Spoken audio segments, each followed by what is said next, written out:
Okay, so now what I'm going to go over is how to display a little bit of text when the player is able to interact with the door, a little bit of player feedback. So that little bit of text is going to be user interface, part of the heads up display. So I need to first of all create that. So I'm going to right click here in this empty space. I'm going to go down to user interface at the bottom and create a widget blueprint. Okay, so in Unreal, UI is referred to as widgets. Okay, so if you see the word widget, it's related to UI. So I'm going to call this one HUD for heads up display, and I'm just going to double click it to go into it. Okay, and this is our screen, and we can drag things in, like we can drag buttons, images, that sort of thing. I want to just drag in text for this example, and the text is just going to say interactable, perhaps. Um, and then I can extend the length a little bit, set it in the middle, change the scale. You can do all that sort of stuff, but I'm not going to bother. It's pretty self-explanatory.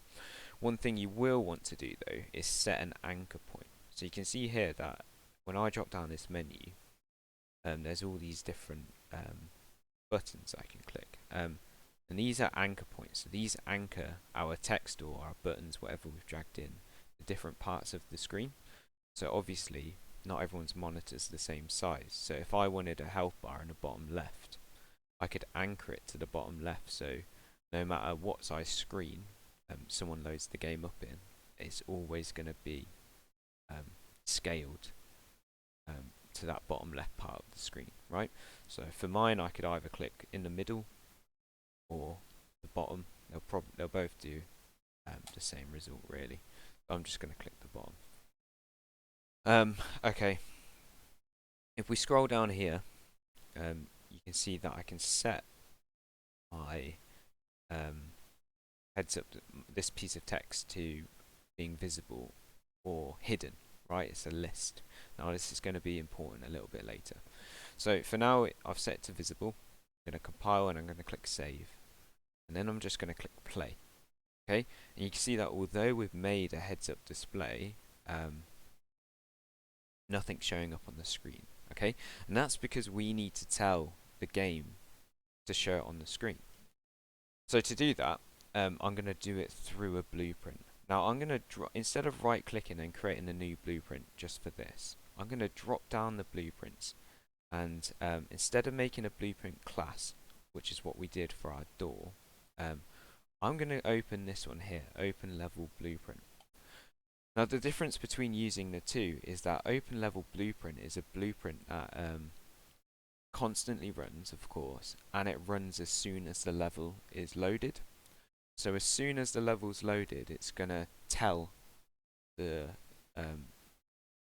heads up display to display itself, right? So I'm going to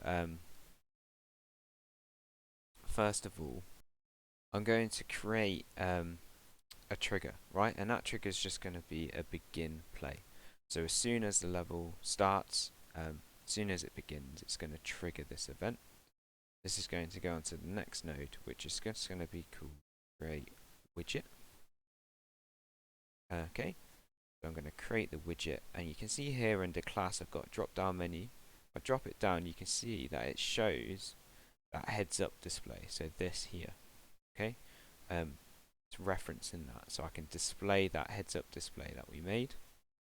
I can then add it to the viewport. So I'm going to just drag off there. And I'm just going to type in add to viewport. Okay, and that automatically links these two up. So as soon as the level starts, it's going to send over to this node. This node is going to create that heads up display widget that we made. And then it's going to add it to the viewport, right? So nice and easy. I'm going to compile. I'm going to save that. And if I minimize it and play, you can see that now that interactable widget that we made, that piece of text is on the screen. Okay, so I'm going to open that up again. and I can just close that level blueprint now because we won't be coming back to this. This is all done, so I can just close it. It's called door on mine because my actual map, my level that I made, I called it door, right? So I can close that down. Okay, now our task is to display that widget, that interactable text, when the player enters the box, right? When it enters this box, we're going to display it, and when they leave it, we're going to turn it off. We're going to make it hidden. So in order to do that, we're going to do it inside our door blueprint, of course. However, we need to somehow be able to reference that widget HUD that we made. Now to do that, we do that through this graph set. So if I click graph, you can see that it's got its own sort of blueprint section. Okay, and this is where it gets quite confusing for some people. But what we're essentially going to do is make a reference, right? We're going to make a custom event. Now hopefully once we start creating this custom event, I can kind of talk through the process so it becomes a little bit clearer. So I'm going to right click and I'm going to create a node called custom event. See, it says add custom event. Now this custom event I'm just going to call message, right? Because it's basically just that little interactable text that appears on the screen as a message, right? So I'm going to call it message. It makes sense. Now, under message, I'm going to add a variable to it. Okay, and this variable is going to be called, first of all, its type is going to be an enum, and the enum is called eSlate visibility. Okay, so let me first of all explain what that variable is. An enum variable is just a variable that stores like data that's stored in a list, right? So this visibility here, if I drop down this menu, we've got a list of data, right? Collapsed, hidden, not hit, right? That enum variable stores all of these options. Essentially, it can store this data. So I'm going to go back, and obviously the enum that I chose was visibility. Okay, so it's storing this visibility data wherever it's gone. Can't even find it anymore. Down here, it's storing this visibility data. So hopefully that makes sense. And I'm going to store it in this enum, and I'm just going to call it visibility.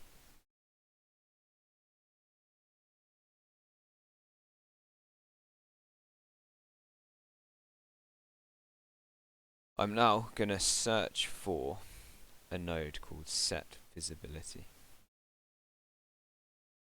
Okay, and that set visibility needs a reference, right? So we need to somehow reference that text.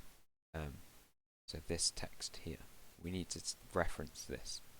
Now in order to reference this, I can turn it into a variable. So up here at the top it says is variable, so I'm going to click tick. I'm going to change this to message text. So now that I've clicked that little tick box, if I go back to my graph, you can see that that is now exposed just by clicking that tick box. Made that. If I turn it off, file and save and go back, can you see how it disappears? Okay, let's turn it back on. Go back into the graph. Now I can drag that in, get it, and I can make that a reference. And that's all we need to do. I'll come back to this and explain how it works once we link it up to our other blueprint. Okay, I'm just going to compile, save it, and now I'm going to go over to my door blueprint. Okay, so before we start, what we need to do is we need to do a little check that we missed out on the last part. And that's a check between overlap and set. Okay, we need to just check that it is the third person controller. Okay, so to do that, I'm going to add in a cast third person character. Link that one up there, and then link that to set. So essentially what it's doing, when something enters the box, okay, when something enters this box, it's going to go over to this node, and it's going to check that it's the third person controller. If it is the third person controller, we're then going to set that boolean to within range. Okay, with that not there, anything could enter the box, and it would set this value to within range. So if it wasn't the character, if for example you shot a barrel and it rolled into this box, yeah, the box of the door, it would trigger it, right? So we just need to do that check just to make sure that it's the character that's triggering the box.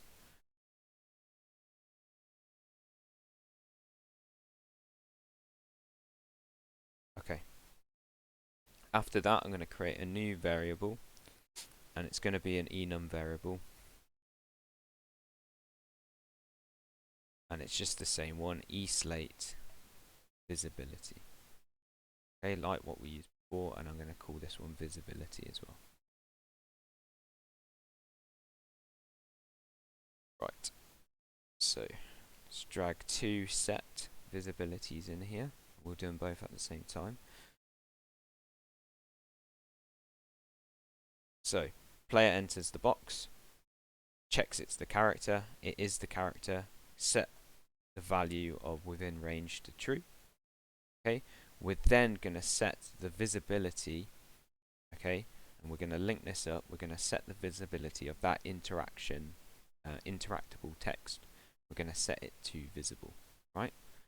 Here, obviously because he's out of range, we're going to set it to hidden instead.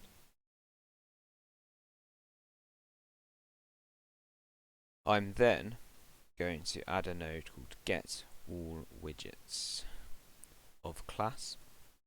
Okay, and I'm going to hook them both up. So what this does is that we get all of the widgets from the HUD.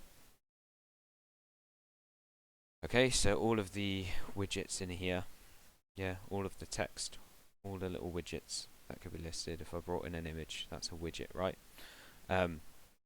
We're going to get them all. Okay, but in our case, we've only got the one which is interactable. We're going to get them all.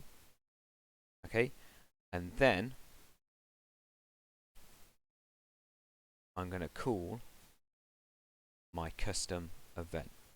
Okay, now mine's called message because remember, if we go to HUD, go into graph, you see my event, custom event is called message, right?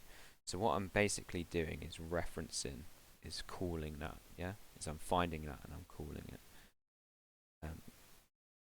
So drag that in, drag the found widgets to the target, drag our variable get visibility, hook that up there.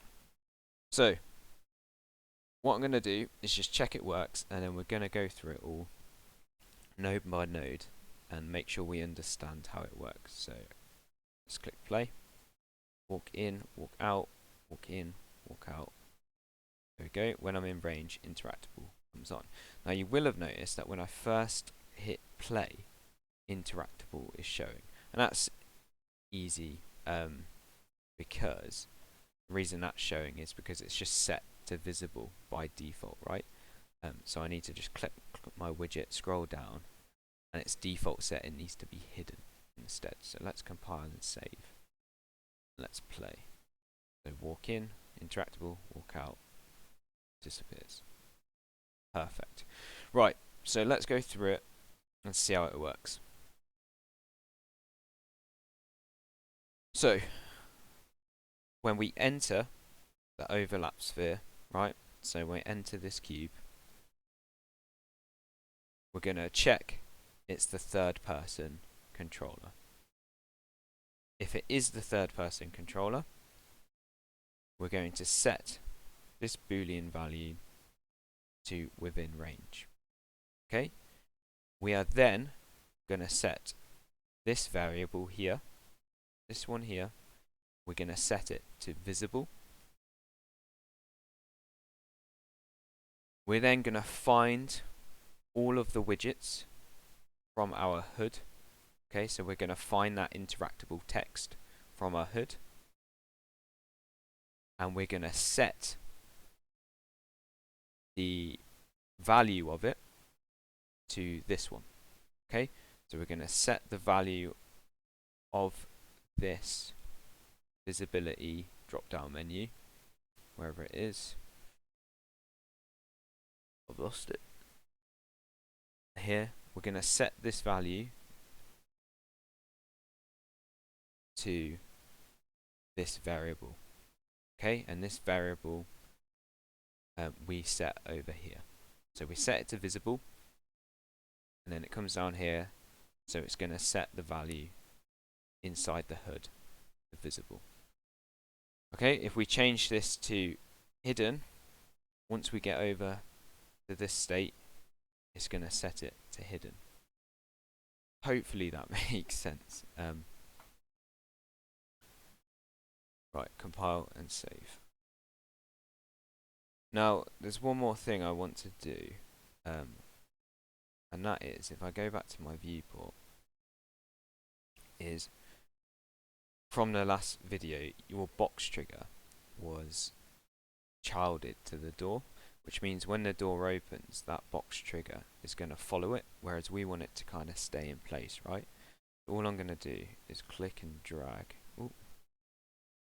There we go, and I'm going to set it, drag it over this default scene route, and I'm going to just click attach. So now it's not a child of the door, so the door will open, but the box won't move. So compile, save. Let's click play. Walk in, E, walk out, in. Perfect.